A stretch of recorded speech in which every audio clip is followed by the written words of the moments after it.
అందరికీ నమస్కారం. నా పేరు రాజేశ్వరి. ఇవాళ మేము బోటి తెచ్చుకొని కూర వండుకుంటాను, ఫ్రై చేసుకుంటాను.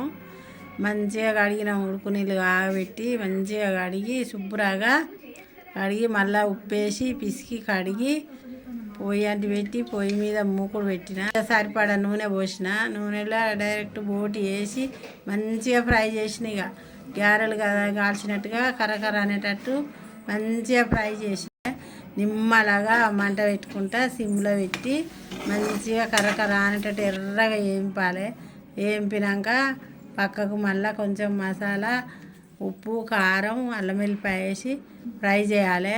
వట్టిగా తిన్నా మంచిగానే ఉంటాయి, పులుసు కూరలలో తిన్నా బాగానే ఉంటాయి. చిన్నపిల్లలు ఇష్టంగానే తింటారు, మంచి టేస్ట్ ఉంటుంది. మీరు కూడా చేసుకోవాలి, కమ్మగా ఉంటాయి. ఎవరైనా ఇష్టంగా తింటారు. నాకు సపోర్ట్ చేయండి, నాకు లైక్ చేయండి.